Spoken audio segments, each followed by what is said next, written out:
Welcome to today's EnRoute webinar. My name is Stuart with SAI, and today our presenter will be Jesse Rickey.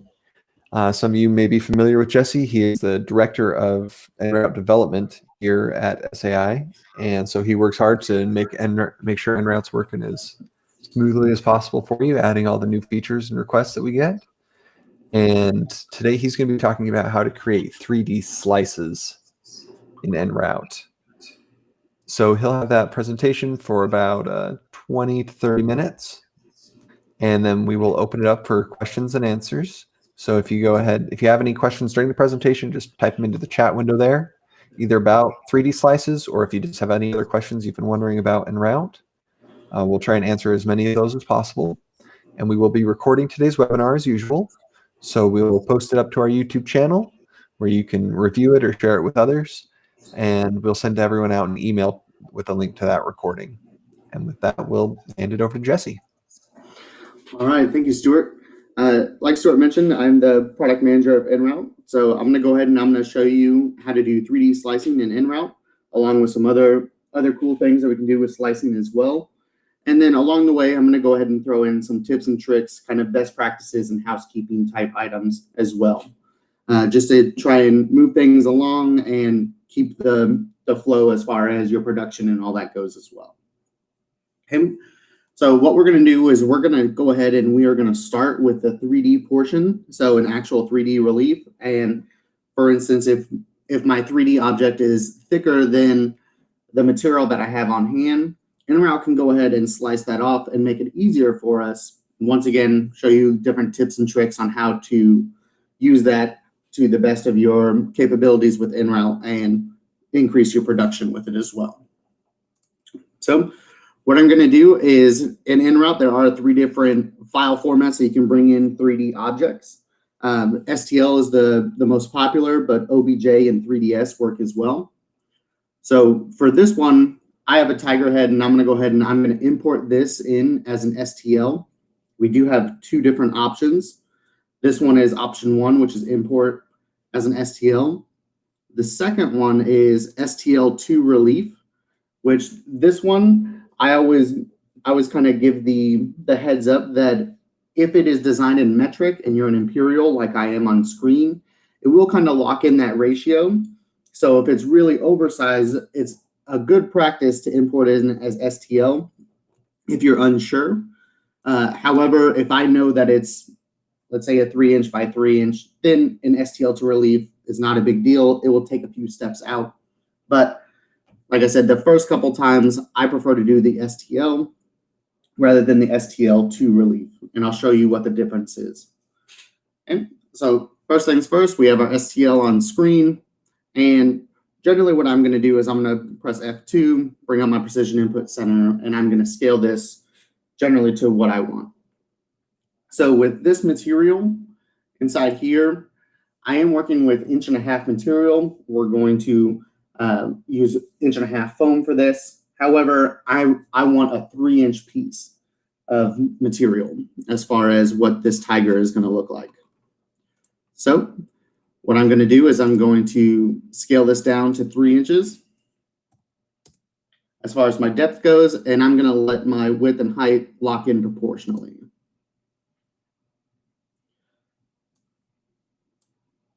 Okay, so now what I'm going to do is I'm going to come in here and I'm going to double check and make sure that this is sitting at Z0, because that's important for the next step when we come in and we actually use this 3D object to make a 3D relief inside EnRoute. The 2 differences is a 3D object is something that you can bring into EnRoute, but you cannot toolpath. A 3D relief is just EnRoute's version of a 3D object, but you can toolpath it in order to send to your machine. So since I'm here, one quick thing about EnRoute 6 as well is if I come in here and I click the zoom to extents, it actually will zoom all 4 objects or all 4 screens at the same time, which is pretty handy. Okay, so now I know that this is sitting at Z0. I can also double check and verify by clicking on this here and just looking at my move with the bottom selected. Any of these 3 will work. Okay, so now that I know that it's there, what we're going to do is I'm going to create just an imaginary box around it and essentially create a 3D flat piece of paper. That way we tell EnRoute that we're actually going to be using this 3D object to produce the 3D relief. So what I'm going to do is I'm going to draw a rectangle, and I'm just going to draw one that's a little bit bigger than what's necessary. Okay? And then once it's on here, I'm going to create a relief, flat, no thickness, and generally my resolution I leave at 50. Once again, if it's a small object, I may want to increase this. However, the bigger the relief is, the resolution will probably go down just because it's not going to be as necessary with a bigger piece.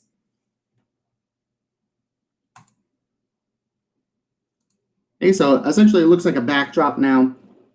And all this is this relief here is going to actually push this tiger head up through the bottom, and it's going to make the 3D object on top of this yellow square.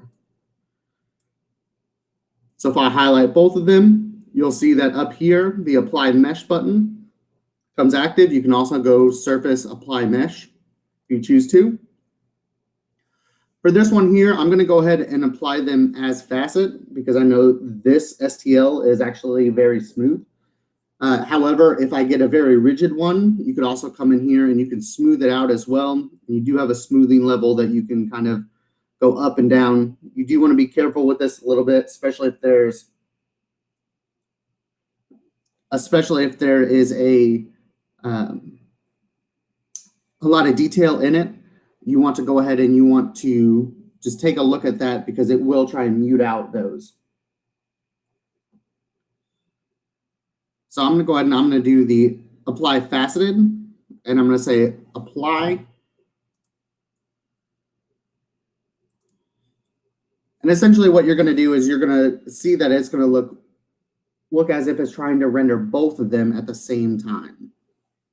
So what we want to do is I'm just going to click on the object and move it over to the side. And now you can see that we have both of these, the 3D object, which is the red on the right, and then the 3D relief, which is yellow over here on the left-hand side.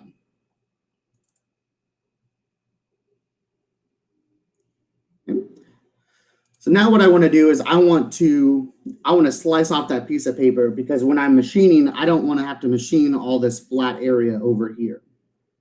So we're actually going to use the slicing tool in two different ways for this. We're going to slice off the piece of paper in the back, so that way we just get the outline of the tiger head. And then we're going to come back and we're going to slice it again into 1.5 inch thickness of pieces, so that way we can actually machine this with thinner material, but still get the 3-inch height that we're looking for the head. So what we're going to do is once it's selected, we're going to go into Surface, and we're going to extract slices. Generally what I do for over here, it's going to give you the dimensions that it's 3 inches. I generally give it a number that's bigger than that and hit tab, and it will automatically scale down to that. And we do want to do it all in one slice for this one. Slice bottom is 0. But I don't want to produce a mask or separate layers for this one just because I'm getting rid of that piece of paper.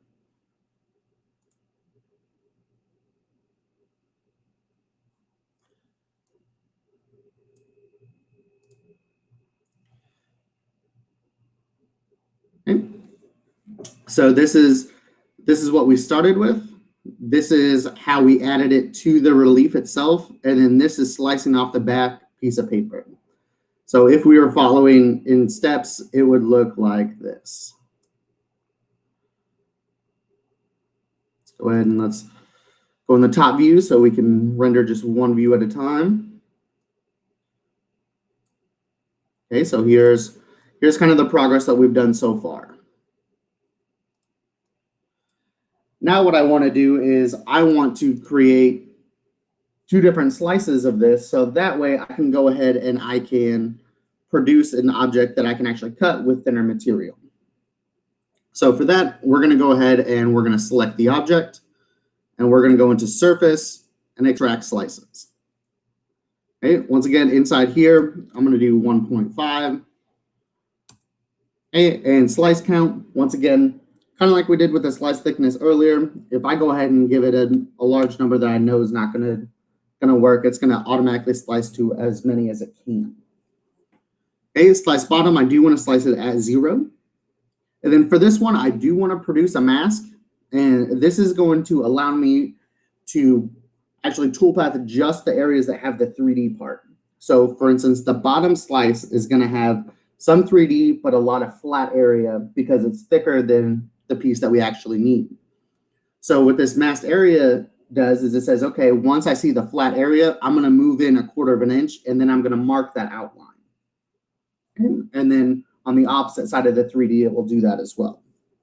Separate layers just means that inside here, up here in my layer bar, it's easier for me to go back and forth between different layers rather than having all the slices and the offsets or masks in one layer.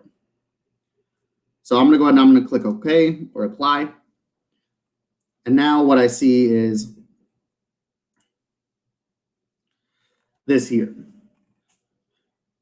And so I'm going to go ahead and I'm going to go to different layers so that way we can actually see what's going on. So we see that the eyes and kind of the facial features here. And then this part here, this is going to be the 1.5 inch, but it has this flat area here that we can actually use for the thickness of material. Okay, so you can see right here, if I come in here, this is kind of where the mask is right now. So that's 1/4 inch from here. So that way, when we toolpath this, EnRoute will stay in this area here and leave out this area. So that way you're not wasting machine time machining out a flat area which you can use for the actual material itself. Okay. So the next thing that we would have to do is we'd have to go in and we would have to toolpath it. But it is important to, once again, kind of remember where it is in space on the plate. So inside here, if we take a look at it, I'm gonna zoom out a little bit. Okay, so right now it's sitting on top of the plate. With EnRoute and 3D, we need to make sure that the relief itself is actually pushed into the plate. So all I'm going to do is I'm going to hit this icon here, which is align reliefs to bottom. And now when I come in and I select everything, you'll see that we have these here. And one of the things that you'll notice is there's 2 blues and then a red. Generally, that's not the way that we want to see it in EnRoute. However, it is the way that we want to see it with 3D. Because the 3D relief does not go into the sorting method. So for instance, if I select this and I ungroup this portion, you'll see that it only applies within this area. Okay, so that's why we have to create an exterior boundary and an interior as well. So that way EnRoute knows just to go in between this area, but we are taking the shape of the 3D object. So that being said, I'm going to go ahead and I'm going to do a hatch fill for this. I'm going to go ahead and I'm going to create a ball nose fill. So let's do ball nose, and we'll go ahead and we'll do 1/4 inch for this. Okay, depth, I'm going to go ahead and I'm going to do 1.5. And I'm going to go ahead and I'm going to do an 85% overlap with this. And I'm not going to worry about feeds and speeds because I'm not actually going to output this. I'm just going to render it and show it on the screen. However, I do want to go ahead and I do want to apply a slight overcut just to kind of get on the outside of here. However, you do want to be careful with it because with a 1/4 inch offset here, you may be all the way past it. With a 1/4 inch ball end mill, I'm going to be right on that edge here. So once again, applying an overcut will overextend it just a little bit. So you do want to be careful with that. But my general rule of thumb is generally I do 0.005, just a little bit to move the center. And I'm going to go ahead and say OK. And now you can see that it's going to take the shape, but it's going to stay out of this area here, which is going to be the flat area.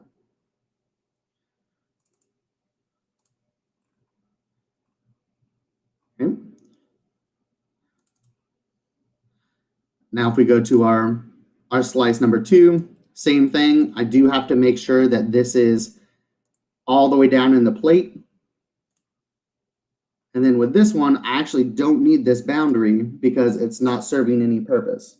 I just have to make sure that this part is cut and there's no flat area. So I can either delete that line or leave it in. It doesn't matter. And then this one, I'm going to apply the same thing. And with that 0.005 overcut, you can see that it's going past just a little bit. And we can come over here and we can see that it is cutting. Okay. So if I come in here, then I would, after that's done doing its fill, I'd come in and I would actually cut it back out. So I'd probably use 1/4 inch end mill or less. I'd probably go down to a 3/16 just to kind of shape it up just a little bit. So let's do 1.51.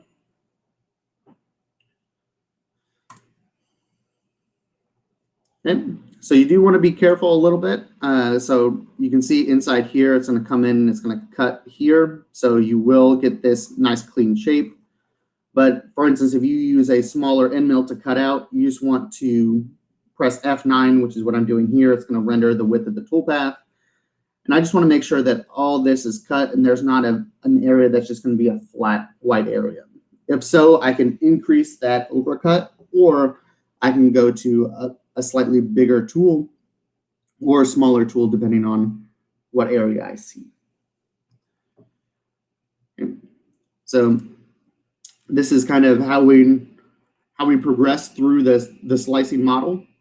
So we started out with a 3D object. Then we added a flat no thickness relief. And what we did is we added that 3D object to the relief itself. It's almost like those nail boards where you're pushing it up through the back side.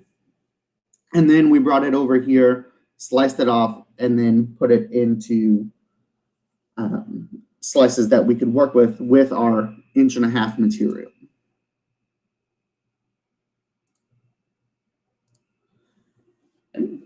So that's how we bring in an STL and then slice it off. What we will do next is we'll go ahead and I'll show you kind of the difference between bringing in an STL and then an STL2 relief. So for instance, this is going to be the same file. I'll go ahead and create a new one and we'll do the tiger, but we'll do STL2 relief. It does take out some steps for you. So if I do STL2 relief, tiger, I'm going to go ahead and open this. Okay, DPI, I'm going to leave that at 20. That's by default. Okay, so here's our tiger. And now I could come in and once again, I could slice this off and then go ahead and slice it again. That way I can put it into thicknesses. So whichever way you want to do. I prefer the regular STL just because I have a little bit more control over it as far as sizing in that as well. For instance, right now, this is little over 20 inches in thickness. So even if I slice this off or I scale this down to 3,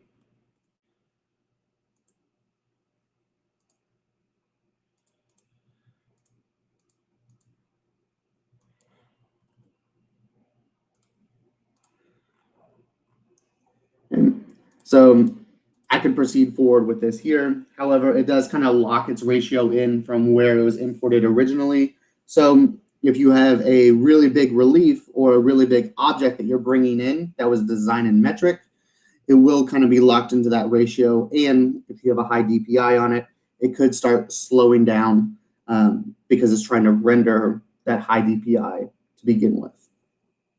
And so just a couple different things to take a look at and to make sure with. However, if you are bringing in the STL originally, you do want to make sure that it is at Z0. As you can see here, this is the STL2 relief.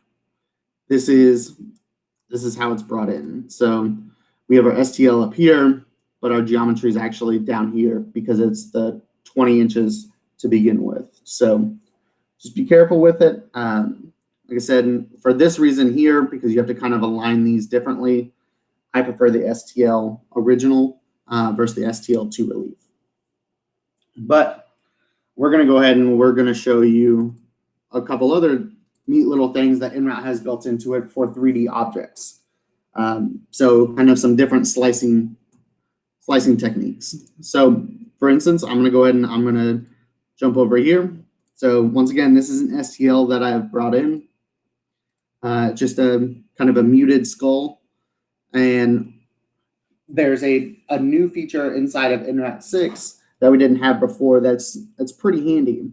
So what we can do is I'm going to use this slice mesh, and I can either slice it in X, Y, or Z. So as you can see up here, it's gonna show you what I want. For this one, I'm gonna go ahead and I'm gonna do X, and I'm gonna say that the thickness of my parts are gonna be 1/8 of an inch. My offset is gonna be 0 because I'm gonna have those touching. If I want to space those out, I can do that as well. And I'm gonna go ahead and say apply. So it's gonna label, it's gonna lay them out, and then it's gonna model them as well. So that way I can take a look at them and see if that's what I want or not.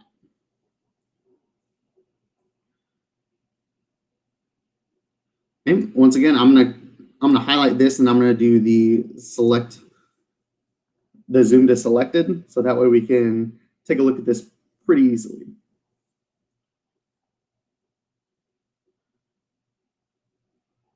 Okay.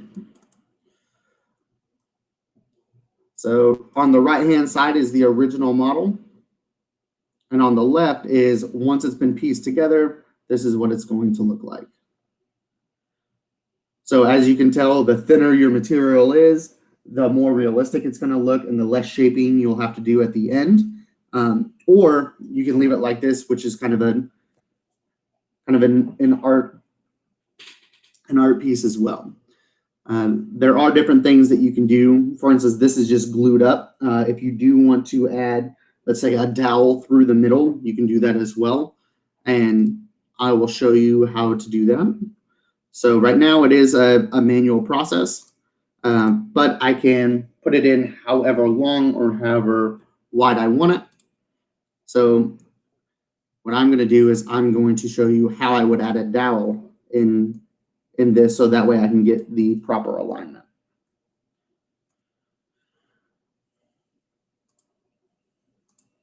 Okay, so here's all our pieces kind of laid out. If I zoom in, you'll see that they are labeled, and this is kind of how we're going to piece them together in order to show that skull at the end.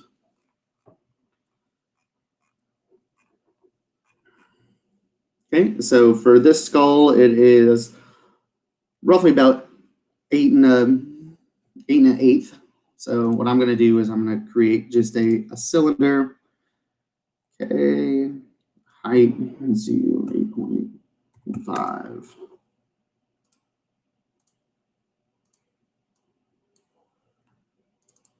Okay, so I just created just a plain cylinder, and I'm going to go ahead and say that I don't want it at 2 inches. I'm going to go ahead and, let's say, a 1/2 inch rod.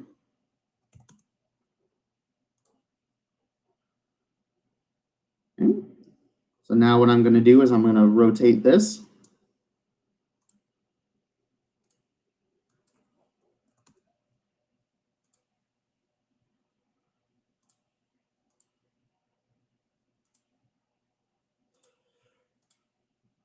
All right.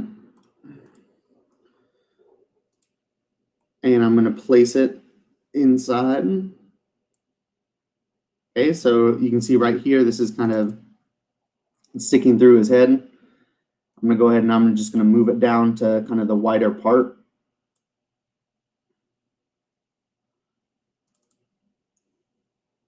And then on this, I can kind of move it kind of on the side of his head that I want. So I'm going to say right here. Now when I come in here and I do my slices, same parameters, same everything.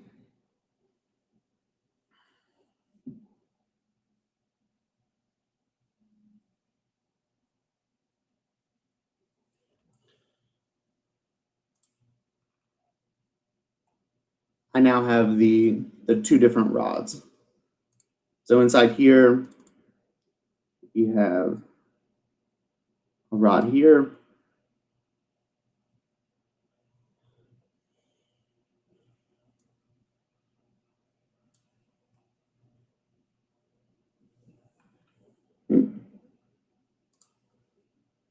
So then these would be our alignment pins. All right, so if we zoom out, you can take a look at these and see that these are where the alignment pins are. And then we can just slide those pieces together, weld them together, and then cut them off. And that's how we would add a dowel or a couple of them for alignment inside of the mesh slicer. Once again, you can do X, Y, or Z. So if you want to stack it up in Z, if you want to move it in X or Y, it just depends on what model you have. And then the thickness of material is also going to come into play because it's going to show you how realistic that it looks. The thicker the material, the more muted the features are. The thinner the material, the better features you get, but the more pieces you have as well. So it's kind of a catch-22 with both of them, and just to see what you would look at producing. So if we take a look at these in perspective, so I'm going to use F12 just to change the perspective. We can see that it's still going to look the same, but we're going to see that's the rod here, which is this here.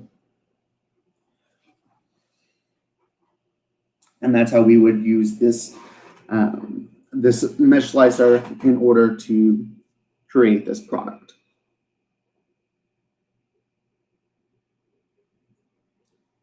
All right.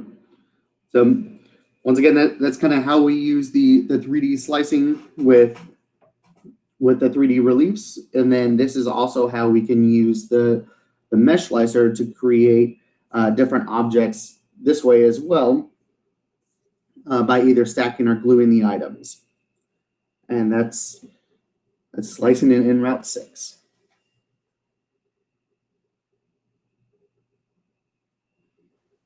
Okay, thanks, Jesse. You're welcome.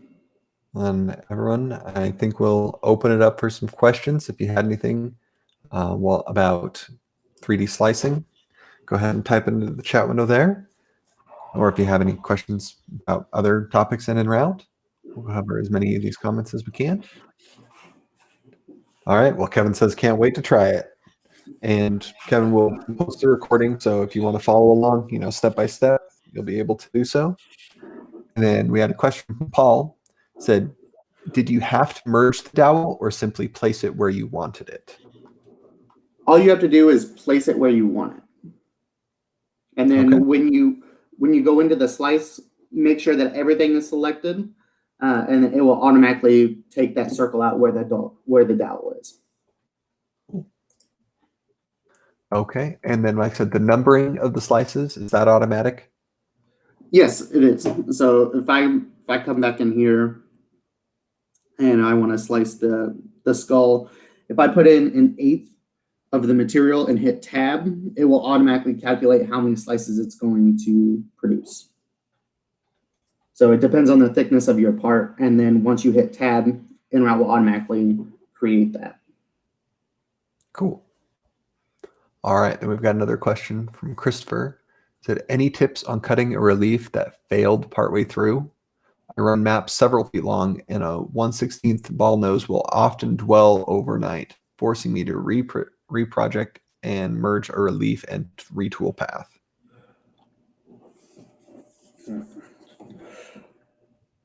As far as failed partway, is that the bit broke, or is it just pausing? There's a couple different questions I'd have with that, but it's definitely something that we could take a look at.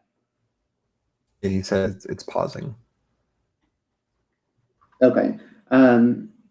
So a couple different things you could go through and you could restart the program from a specific location, depending on where it is in the code. What I would recommend is inside the solutions menu, there's a back plot, and you can actually go through and you can see where the code is to where you pause. And you can actually, on some machines, you can restart it from that point. Others, you'll have to delete that code, but you'd be able to skip that portion that you've already done if you go into Backplot, and you can go through the step mode, and it will highlight the code that's already been produced. You can kind of mimic it from that machine, and you can get through that way. There's also a different way with EnRoute. You can go in and you can, once again, depending on what tools you're using, you can use them at different depths, and you can tell it that you only want to output this tool or at this depth. Excellent. Let's see here. Wolfgang says, could you repeat the pin procedure to locate each slice at the same place? Yeah. Yep.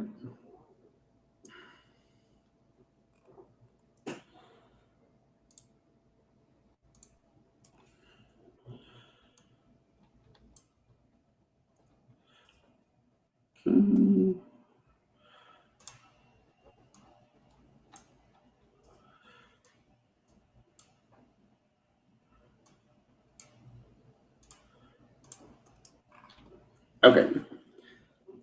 So with this here, all I did is I used the create primitive objects, and I created a cylinder, which you can bring them in if you choose to. But all I'm going to do is I'm going to say that my radius is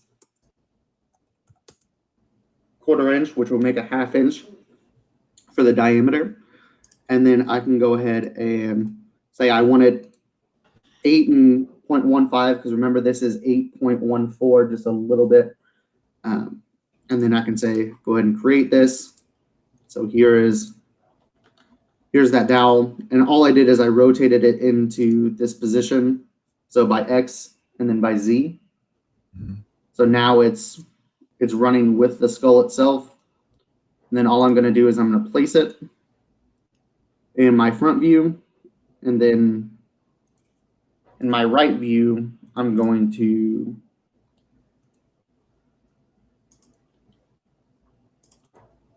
try and place it kind of where I want. So if I want it more towards the back or the front, probably want it down here a little bit closer to the jawline. And then all I have to do is highlight everything, go back in here, and for instance, if I want 1/4 inch now, if I hit 1/4 inch tab, it automatically calculates the number that I need. And then all I would have to do is click apply, and it will go ahead and create those pin locations. And there we go. Perfect. Okay, thank you. Let's see here. Dan said, back to the tiger face on, sorry, the comments just moved. Back to the tiger face on the top slice with overcut only 0.005 inches. Wouldn't you end up with the center of the ball not clearing the edge of the part? So it depends on how big your overcut is, but I'll kind of draw you a little picture of what EnRoute sees. So let's say that this is the relief, and this is our end mill. Okay, with a 0% overcut, let's go ahead and make this into a ball nose.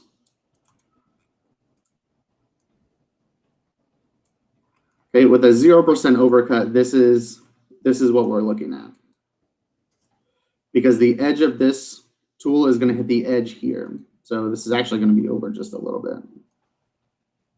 Okay, so this is a 0% overcut.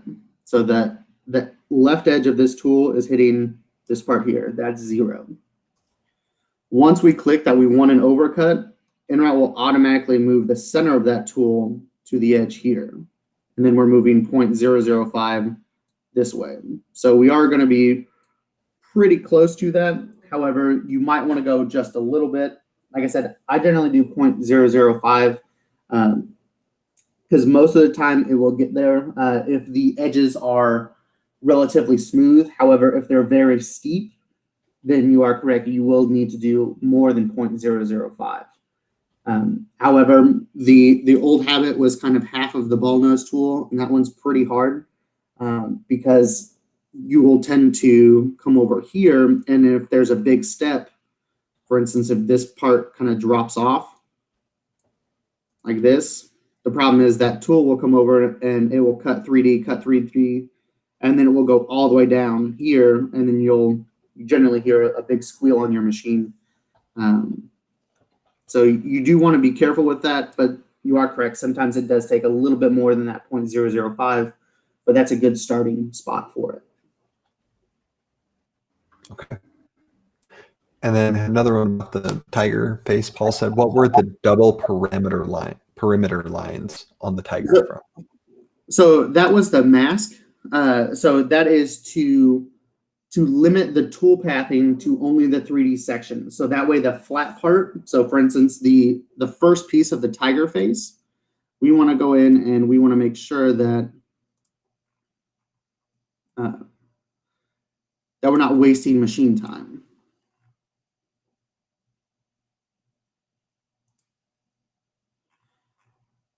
Okay, so let's go ahead and let's do, okay, so like for slice 1, we'll go ahead and we'll delete this toolpath real quick.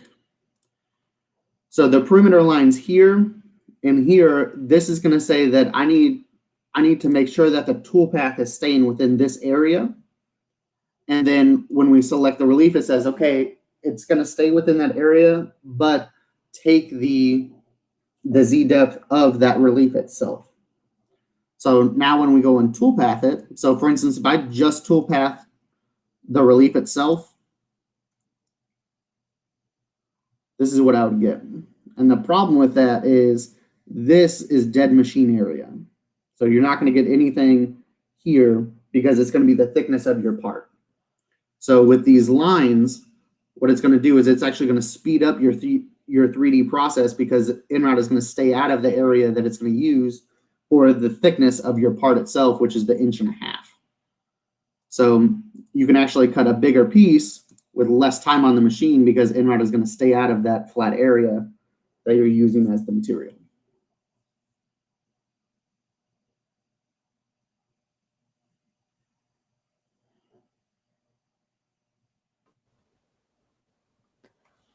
Okay. Christopher said, thanks, Jesse. This masking info has been helpful. Any plans in include the line in ramp when including a width on a toolpath?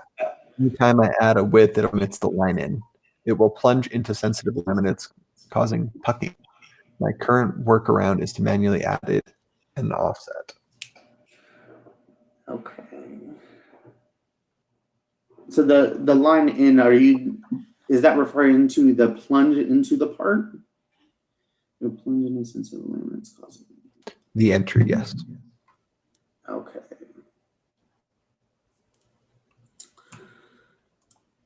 That is one that I would probably have to take a look at. And that is something that if you can send an email in, I will take a look at it and I will see what's going on. I'll probably be able to answer it better once I have a visual of it. I'm just having a hard time visualizing it right now. Right. Okay. Thank you. All right. I think that just about wraps it up for today. Unless anyone else has any other questions. If you do, go ahead and type those in there. But if not, then we will wrap it up for today. We will be having a webinar next month. So that will be held on December 15th. And we'll be talking about advanced 3D masking and techniques. And thank you so much, Jesse, for helping us out today, going over the slices and teaching us a little more about EnRoute. We really appreciate your time. And thank you, everyone, for taking the time out of your day to spend it with us. Hope you all have a wonderful Thanksgiving holiday. And we will see you next month. All right. Thank you, guys. Have a very safe and happy holiday.